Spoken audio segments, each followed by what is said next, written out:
I can still smell it. The door opens. The rush of that warm radiator air envelops my face against the cold outside.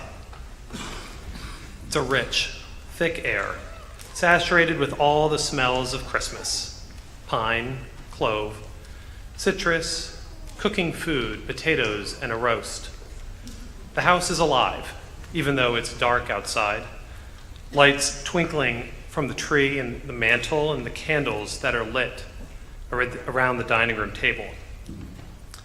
And there's the warm hug from Graham, that sweater that always felt so scratchy to me, and her distinct combination of perfume and hairnet hairspray. The loving kiss of a grandmother to a grandson.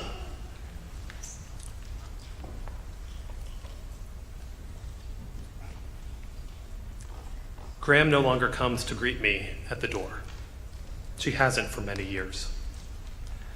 But when we sit down for dinner, I still feel her presence. Dad's grace always includes those who are in attendance and those who are not. She's always early in the litany of names. She's been gone that long. And yet, this is not a feast of mourning.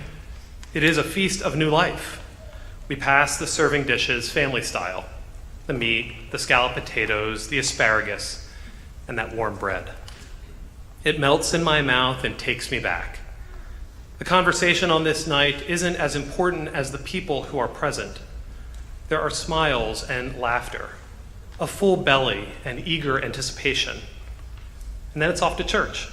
What used to be midnight mass before being tucked into bed for that restless 6 or 7 hours of sleep, during which a special guest would do his magic.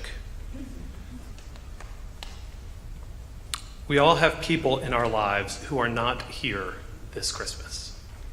To borrow Dickens, they are the spirits of Christmas past: grandmas and grandpas, friends, neighbors, moms and dads, sisters and brothers, daughters and sons. The spirits of Christmas past seemed to make Christmas what it was, but we still continue on in the face of change.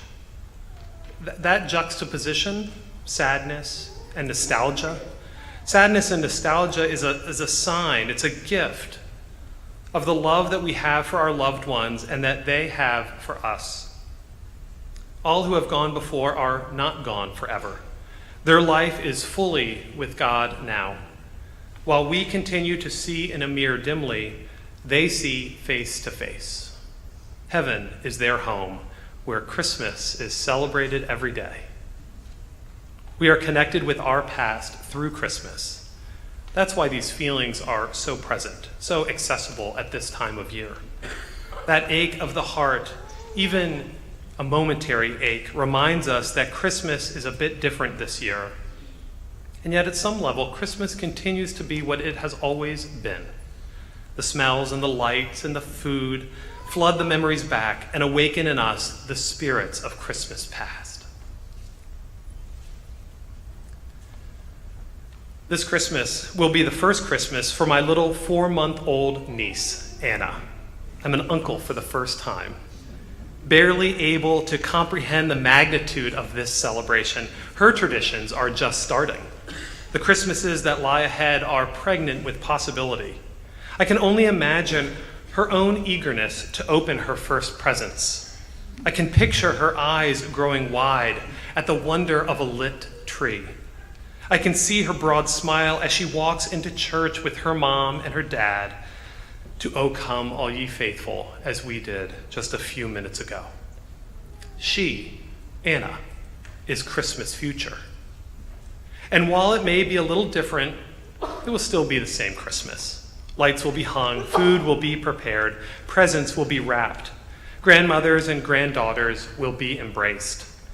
The traditions of the Groff family will be passed down to little Anna with the same care and wonder as so many years before.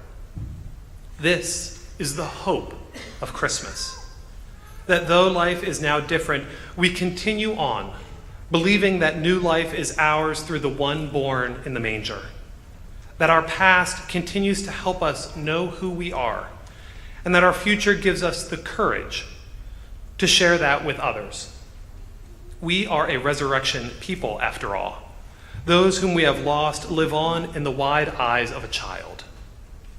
And so here we are, you and me, sitting in church, maybe next to the ones that we've loved for years, or next to ones we've just met tonight. Our heart is full, and maybe even our stomachs. And the miracle of Christmas is that God has dared to come near to you and to me this night. God becomes flesh and blood, a baby whose family is just as hopeful in the infinite possibilities of a child. And yet, this is no ordinary baby, but the Savior of the world. His life changes everything. And his gift is his love. That sense of nostalgia in your heart is because of Christ's love. Yes, it is because of the other people in our lives, but those are the people whom God uses to wrap his arms around us and whisper in our ear, I love you. Christmas is about love incarnate, love embodied, not just some abstract concept, not just a fleeting feeling, but a person, a Graham, an Anna. God becomes one of us because he knows that we won't believe it unless we see it and taste it and smell it and feel it. Jesus is our Christmas through the loved ones who have gone before and through the loved ones we love so much who will come after. Jesus is the love of God, not just in our midst, but in our families and our friends, our traditions and our feasts, in our past and in our future, in our sorrows and in our hope.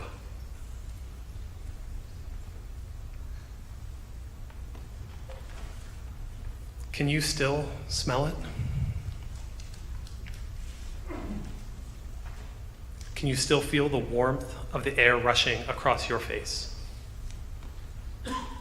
Whose loving arms are wrapped around you? Whose face do you see? That is Jesus. That is him. Jesus the Christ, being born in your heart this night.